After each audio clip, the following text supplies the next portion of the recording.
స్తోత్రాలు. దైవజనులకు నా వందనాలు. కూడి వచ్చిన ఒలివ పెంటెకోస్తు మొత్తానికి పేరు పేరున నా వందనాలు. నా పేరు రాజవేణి. నా భర్త, నేను, నా పిల్లలిద్దరు కలిసి ఈరోజు దేవుడు మా జీవితంలో చేసిన గొప్ప కార్యాన్ని సాక్ష్యంగా చెప్తున్నాను. నా సాక్ష్యం విని నశించిపోతున్న ఆత్మలను ఏ ఒక్కరైనా రక్షించుకుంటారన్న ఆశతో నాకు ఇచ్చిన శక్తి బలంతో ఈ సాక్ష్యం చెబుతున్నాను. నా బిడ్డ పేరు బ్లెస్సీ. పుట్టిన రెండో రోజే పేరు బయట పెట్టి మోషన్ రాకలేదని ఆపరేషన్ చేశారు. 7 సంవత్సరాలు కన్నీటి ధార కార్చుకొని నా బిడ్డని అలా కట్లు మార్చుకుంటానే వచ్చాను. నాకు ప్రార్థన అంటే అంతగా ఆసక్తి లేదు. పూజ చెయ్యాలి, ప్రశాంతంగా కాళ్ళ నిండా పోసుకుని బొట్లు పెట్టుకోవాలని నాకు ఎప్పుడు ఆశ. కానీ నా బిడ్డ పరిస్థితుల్లోనూ నా సమస్యల్లోనూ ఎలాంటి మార్పు లేకుండా ఉంటానే ఉంది. సులోచనమ్మ గారింటి దగ్గర మాస్టర్ గారు ప్రార్థన పెట్టారు. వెళ్ళాను. ప్రార్థన అంతా అయిపోయిన తర్వాత మాస్టర్ గారు కూర్చున్నాడు. నేను వెళ్ళి నా పేరు రాజవేణి, నాకు 7 సంవత్సరాల తర్వాత పిల్లని ఇచ్చారయ్యా అంటే చెప్పమ్మా అని అన్నాడు. మా బిడ్డకి బాత్రూమ్ పేరు బయట పెట్టారయ్యా. ఎన్నాళ్ళ నుంచి ఆపరేషన్ జరగటం లేదు. హాస్పిటల్కి వెళ్తే సోమవారం లేదా గురువారం, సోమవారం గురువారం అంటున్నారు. నా బిడ్డకి ఏమన్నా అయితే ఉన్నదంటే అక్కడే చెప్పారు పాస్టర్ గారు, ₹1 ఖర్చు కాకుండా నీ బిడ్డకి వచ్చే సంవత్సరం నూతన సంవత్సరంలో ఆపరేషన్ జరిగిందమ్మా అని చెప్పాడు. చెప్పినప్పుడు నా మనసు ఎంతగానో ఆనందపడింది. ఇంటికి వచ్చి నా భర్తతోటి ఆ మాట పంచుకున్నాను నేను. తర్వాత మేము ఎన్నిసార్లు ఇంత హాస్పిటల్కి వెళ్ళాలి అనుకున్నా కానీ వెళ్ళలేకపోయాము. మా నాన్న ఒకరోజు హాస్పిటల్కి తీసుకెళ్ళాడు. అప్పుడు దైవ సేవకురాలు గారు ఇక్కడ 3 రోజులు ఉపవాస ప్రార్థన పెట్టారు. మా ఆయన బిడ్డను తీసుకొని ప్రైవేట్ హాస్పిటల్కి మా నాన్నగారితో వెళ్ళాడు. గవర్నమెంట్ హాస్పిటల్లో కుదరదు అని అన్నాడు. ఆడికి వెళ్ళిన తర్వాత వాళ్ళ రిపోర్ట్ల ప్రకారం తీసుకెళ్ళిన డబ్బులు అయిపోయింది. నేను ఉపవాస ప్రార్థనలో ఉండకుండా నా తోటి చెల్లి లాంటి శిరీష వాళ్ళకి మొక్కలేయడానికి వెళ్ళాను. అక్కడ వాళ్ళకి ఫోన్ చేసి డబ్బులు అయిపోయింది, ప్రైవేట్ హాస్పిటల్లో ఉన్నాము, చాలా ఇబ్బందిగా ఉంది, నువ్వు ఇంటికి వచ్చి ఇంట్లో ఉన్న డబ్బులు ఎవరు చెత్తన్న ఫోన్పే కొట్టిమని. నేను ఇంటికి ఎట్టొచ్చానన్నది నాకు తెలియదు. ప్రార్థన చేసుకుంటానే వచ్చాను. ఇంటికి వచ్చిన తర్వాత శ్రీలక్ష్మికి ఇస్తే వాళ్ళ ఆయనకి ఇచ్చి ఫోన్పే కొట్టించింది. పాస్టమ్మ గారు ప్రార్థన జరిపిస్తానే ఉంది, నాకెళ్ళి చూస్తానే ఉంది. నా కన్నీటి ధార ఆగలేదు.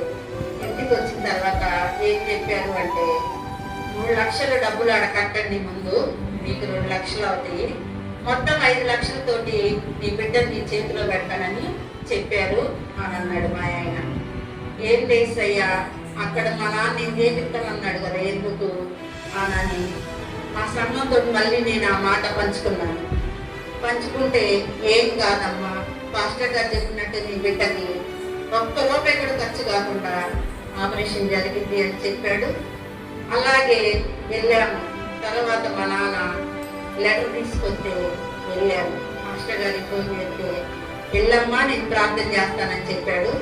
4వ తారీఖు నైట్ మా ఊరు వెళ్ళి 5వ తారీఖు ఉదయాన్నే మా ఊర్లో 6 గంటల బస్సు ఉంటే ఆ బస్సు ఎక్కి గుంటూరు వెళ్ళాము. అక్కడికి వెళ్ళి సూపరింటెండెంట్ గారిని కలిశాను.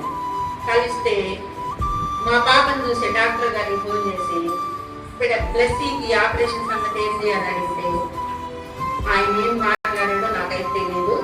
2:40 మీ వార్డులోకి వెళ్ళాము. అక్కడ డాక్టర్ గారు ఇంకో డాక్టర్ గారు ఉంది, మీరు బ్లడ్ లేకుండా అక్కడికి ఇక్కడికి రికమెండేషన్ మీద వెళ్తే మేము చేయమమ్మా, సరే మీ ఇష్టం అని చెప్పి మమ్మల్ని అడ్మిట్ చేసుకున్నాడు. ఆ రోజు ఉదయం మాతోటి నా భర్త రాలేదు, ప్రోగ్రామ్కి వెళ్ళాడు.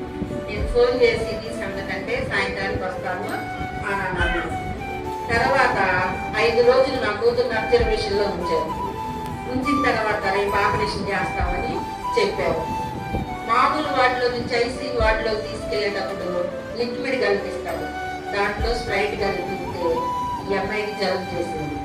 ఏం చేసయ్యా, ఆపరేషన్ వెనక్కి దలుచుకున్నావా, నీ ఇష్టం, నేనేం చేయను, ఒకటి, నా బిడ్డను మీ భూమి మీద లేకుండా తీసుకోవాలి అనుకుంటే మా కుటుంబాన్ని మొత్తాన్ని తీసుకో.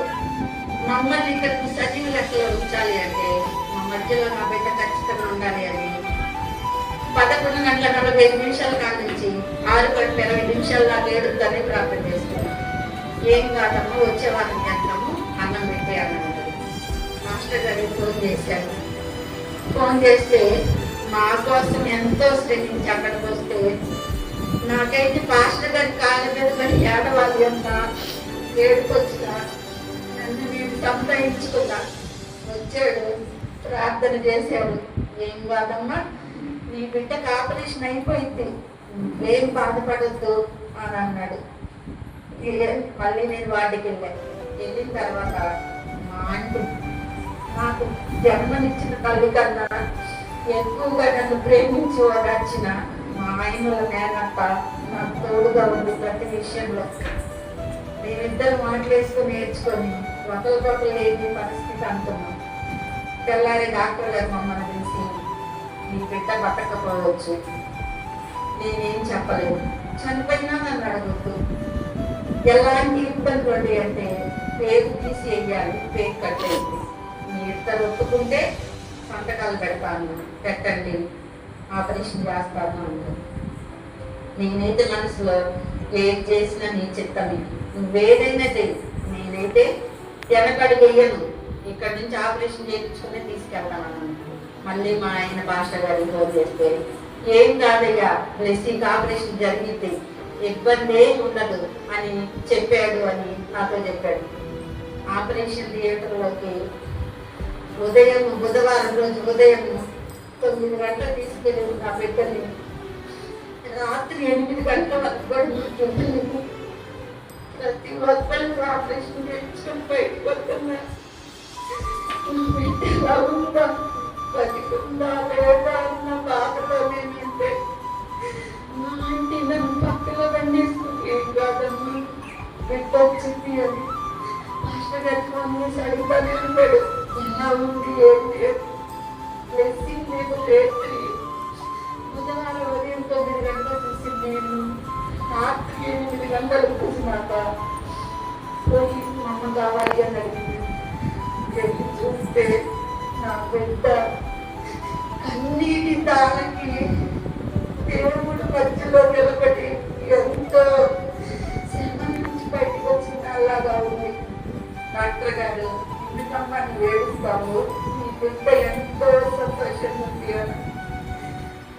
తర్వాత వాడు తీసుకొచ్చిన తర్వాత ఆంటీని ఇంకా నేను కొడుకోమ్మా అని ఇబ్బంది లేకుండా చూసుకుంటామే ఉన్నా.